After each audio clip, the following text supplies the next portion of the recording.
तो पिछले एपिसोड में हमने देखा था कि मिस्टर ली को हाटोयामा कैंप का लीडर शुन अपने साथ ले जाता है उन्हें जान से मारने के लिए। मगर शूकुन उन्हें बचाने के लिए हाटोयामा के कैंप के लीडर से फाइट करता है और वो हाटोयामा कैंप के लीडर को जान से मार देता है।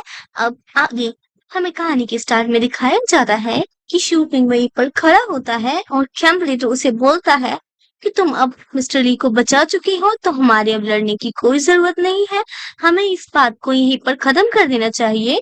वैसे भी मैं वज्रा सेक्ट का एल्डर हूँ। अगर तुमने मुझसे लड़ाई की तो इसका मतलब ये हुआ कि तुम वज्रा सेक्ट के साथ दुश्मनी मोल ले रही हो। तुम ये नहीं चाहते हो ना? तो हम इस लड़ाई को अभी खत्म करते हैं। शोकुन वैसे ही खड़ा होता है, अचानक से उससे मुंह से खून निकलने लगता है जिसके कारण उसका ध्यान भटक जाता है। ये देखकर कैंप लीडर शोकुन पर हमला करने जाता है, मगर शोकुन उस हमले को डॉज करके अपने चाकू की हेल्प से कैंप लीडर को उसकी मेटल बॉडी से अलग कर देता है और फिर कैंप लीडर जाके जमीन पर गिरता है। वो काफी तड़पता हुआ कहता है कि ये बच्चा बहुत ताकतवर है। फिर वो गुस्से में आकर खड़ा होता है और अपने पेट से एक मॉन्स्टर को निकालने लगता है। उसकी पूरी बॉडी उस मॉन्स्टर में ट्रांसफॉर्म हो जाती है। उस मॉन्स्टर के 3 सर होते हैं और वो काफी ज्यादा ही गुस्से में लग रहे होते हैं। कैंप लीडर उस मॉन्स्टर में पूरी तरह से तब्दील हो गया होता है तो वो चिल्ला कर बोलता है कि तुमने मुझे ये करने पर मजबूर कर दिया है। अब मुझे तुम्हारा खून पीना है। मैं तुम्हें कच्चा चबा जाऊंगा। ये खून, मुझे सिर्फ खून चाहिए।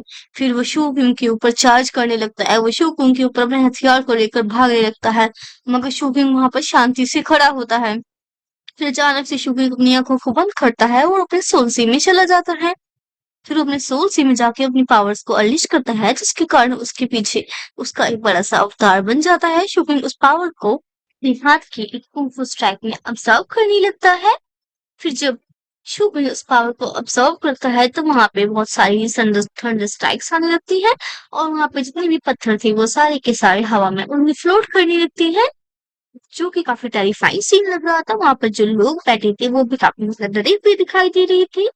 कैंप लीडर शिवकुन को मारने के लिए उसके पास भागता भागता आ रहा था। कैंप लीडर हवा में जंप करता है शिवकुन को जान से मारने के लिए, मगर शिवकुन वहां पर आराम आराम से चलते हुए उसकी बॉडी से पूरी फ्लेम्स निकल रही थी। वो अपनी स्ट्राइक को रेडी करता है उसे मारने के लिए। दोनों आपस में लड़ने के लिए तैयार हो जाते। जैसे ही शिवकुन उसके पास पहुंचता है वो उसकी गन नेक के पास एक स्ट्राइक करता है। उसकी पावर इतनी टेरिफाइंग थी कि आसपास के सभी मार्बल्स डिस्ट्रॉय हो जाती हैं। फिर हमें दिखाया जाता है कि कैंप लीडर तो पूरा पूरा सही दिख रहा होता है। फिर कुछ देर बाद कैंप लीडर शोगुन को मारने के लिए जिसे ही पीछे घूमता है, उसकी बॉडी पूरी की पूरी बर्स्ट होने लगती है। हमें दिखाया जाता है कि शोगुन के बहुत सारे क्लोन्स कैंप लीडर को बहुत ही ज्यादा स्ट्राइक कर रहे होते हैं। अचानक से उसकी बॉडी पूरी की पूरी ब्लास्ट हो जाती है। उसकी बॉडी के ब्लास्ट होते ही वहां पर सिर्फ खून ही खून दिखाई देता है। वहां पर आसपास जो लोग खड़े थे वो शोगुन से डरने लगते हैं, जो कि कैंप लीडर के कैदी थे। वो सारे शोगुन से दूर भागने लगते हैं। वो कहते हैं कि तुमने कैंप लीडर को मार दिया है तो वज्र सेक्ट से तुम हमें कैसे बचाओगे?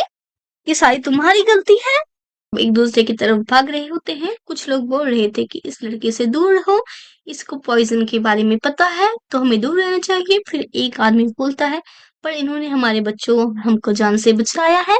वो सब यही बात कर रहे होते हैं। तभी शोगुन लुइया और शीजी के पास पहुंच जाता है। वो कैप्टन ली के बारे में पूछता है। लुइया और शीजी नाम में सर हिलाते हुए कहते हैं कि अब कैप्टन ली को नहीं बचाया जा सकता है। ये सुनकर शोगुन काफी ज्यादा ही दुखी दिखाई देता है। फिर वो बोलता है कि कैंप लीडर और शून मर चुके हैं तो वज्र सेक्ट हमें अकेला नहीं छोड़ने वाली है। हम इस कैंप में नहीं रह सकते, मगर तुम दोनों को जाने की कोई जरूरत नहीं है, क्योंकि उनका उनका टारगेट मैं हूँ, इसलिए मुझे यहाँ से जाना पड़ेगा। फिर वो कैप्टन ली को अपने साथ मिस्टर ली को अपने साथ लेकर चला जाता है। फिर शूपिंग वहां से धीरे धीरे जाने लगता है। लुइया पूछती है कि क्या हम फिर दोबारा मिलेंगे? तो शूपिंग कहता है अगर हम जिंदा रहे तो जरूर मिलेंगे। फिर लुइया कहती है हाँ, अगर हम जिंदा रहे तो। फिर वहां पर एक छोटी सी बच्ची आकर शुकविंग को वाइन की बोतल ऑफर करती है, एक गिफ्ट के लिए, उनकी जान को बचाने के लिए। लुइया और सुजी उन्हें अलविदा कहते हैं। फिर हमें दिखाया जाता है कि शुकविंग मिस्टर ली को अपने साथ लेकर जाने लगता है। वो काफी सारे रेगिस्तानों से गुजरता है और वो फॉरबिडन फॉरेस्ट में पहुंच जाता है। वहां पे बहुत ही सारे मॉन्स्टर उन्हें देख रहे होते। शुकविंग बस चलता जाता है। वो बताता है कि मिस्टर ली की लाइफ फोर्स धीरे धीरे खत्म होती जा रही है और पर्पल क्रिस्टल का इस्तेमाल करके भी मैं कुछ नहीं कर पा रहा हूँ। फिर वो एक पेड़ के पास पहुंचते हैं जहां पर वहां पे आड़ू के फूल लगे होते हैं जिनकी पंखुड़ियां वहां से गिर रही होती हैं। फिर शोगुन उस पेड़ के पास मिस्टर ली को लेटा देता है और फिर मिस्टर ली शोगुन को धीमी सी आवाज में बोलते हैं, बच्चे, क्या तुम्हारे पास थोड़ी सी वाइन है? फिर शोगुन वो वाइन को निकालता है जो उस बच्चे ने शोगुन को दी थी। शोगुन उस पीले से पत्ते में उस वाइन को भर के मिस्टर ली को पिलाने लगता है। फिर मिस्टर ली बोलते हैं कि शोगुन, तुम्हें पता है मौत से भी ज्यादा डरावना क्या है? मौत से भी ज्यादा डरावना ये है कि तुम्हारे पास कोई आखिरी वक्त में तुम्हारे साथ ना हो। फिर वो बोलते हैं, देखो बच्ची, मेरे पास तुम भी हो आखिरी वक्त में मेरे साथ और मेरे पास पीने के लिए एक वाइन भी है। तो मेरी जिंदगी काफी अच्छी गई है, इसलिए तुम्हें रोने की कोई जरूरत नहीं है। फिर मिस्टर ली बोलते हैं कि बच्चे, क्या तुम मुझे एक और घूंट दे सकते हो वाइन का? फिर जब शूपिन वाइन को उस पत्ते में निकाल रहा होता है, अचानक से ही मिस्टर ली की आंखों के सामने अंधेरा छा जाता है और वो बोलने लगते हैं, ताओ हुआंग।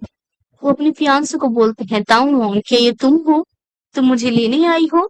मैं तुमसे वादा करता हूँ कि अब हम दोनों कभी अलग नहीं होंगे। इसी तरह से उस आड़ू के पेड़ से एक फल फूल आके मिस्टर ली के हाथ पर गिरता है। उसी के साथ मिस्टर ली अपनी आखिरी सांसें लेते हैं। ये देखकर शोकिन के हाथों में जो वाइन उसने ली थी वो गिर जाती है और फिर मिस्टर शोकिन की आंखों से आंसू रुक ही नहीं रहे थे। फिर शोकिन अपने हल्के से हाथों से मिस्टर ली की आंखों को बंद करता है और फिर हमें दिखाया जाता है कि शोगुन मिस्टर ली के लिए एक कब्र बना के उन्हें आखिरी अलविदा देता है। वो कहता है कि मिस्टर ली, आपको याद है आपने मुझे कहा था कि हमारे जैसे लोगों की कोई कब्रें नहीं होती। आपको पता है क्यों? क्योंकि उनके पास कोई अलविदा कहने वाला नहीं होता, पर आपके पास है। फिर हमें दिखाया जाता है कि शोगुन उस कब्र पर सर रख के फूट फूट कर रोने लगता है। उसकी आंखों के आंसू रुक ही नहीं रहे थे। फिर हमें दिखाया जाता है कि शोगुन अपने ख्यालों में देखता है कि वो उन सभी जगहों पर जाता है जहां वो मिस्टर ली से मिला था। पहली बार जब मिस्टर ली ने त्यान्यू सिटी में शोगुन को अपने साथ आने के लिए कहा था, मगर जब जैसे ही वो मिस्टर ली को छूने के लिए उनके पास जाता है, वो गायब हो जाते हैं एक रेत की तरह। फिर हमें वो सीन दिखाया जाता है जब वो खाना बना रहे थे और जब खा रहे थे, अचानक से शोगुन घर में पहुंच जाता है। वो घर में जाता है और वो देखता है कि मिस्टर ली घर से खांसते हुए बाहर आ रहे थे। मिस्टर ली वहां पर आते हैं और बोलते हैं, बच्चे, तुमने आज बहुत देर कर दी। फिर वो देख के काफी ज्यादा हैरान होता है, मगर उसकी आंखों में थोड़ी थोड़ी खुशी दिखा दे रही थी। वो मिस्टर ली उसे बोलते हैं, चलो आज तुम खाना बनाओगे। फिर शिवकुंड वहां पे खाना बनाने लगता है। फिर जैसे ही वो खाना बना के पीछे की तरफ घूमता है, वो देखता है कि मिस्टर ली वहां पर नहीं होते हैं और वो खाना भी नहीं होता है। ये सारे के सारा उसका भ्रम होता है। वो ये सब सोचकर और भी दुखी होने लगता है। उसे सिर्फ मिस्टर ली की सीरत दिखाई देती है, वो उसे देख कर ही और ज्यादा रोने लगता है और हमें पता लगता है कि ये सब का सब शोगुन का इल्यूजन होता है। फिर हमें मिस्टर ली की कब्र के पास का सीन दिखाया जाता है। वहां पर शोगुन को एक कैंडी दिखती है। उसे याद आता है कि उसे लड़की ने अलविदा कहते वक्त कहा था कि जब भी तुम्हें दुख दुख महसूस हो तुम इस कैंडी को खा सकते हो, इससे तुम्हें अच्छा लगेगा। वो उस कैंडी को अपने मुंह में डालता है, मगर उसके आंसू हैं कि रोने रुकने का नाम ही नहीं ले रहे थे। शोगुन के 8 साल की उम्र में अपने माता पिता को खोने के बाद मिस्टर ली वो पहले इंसान थे जिसने शोगुन को प्यार और दया दिखाई थी।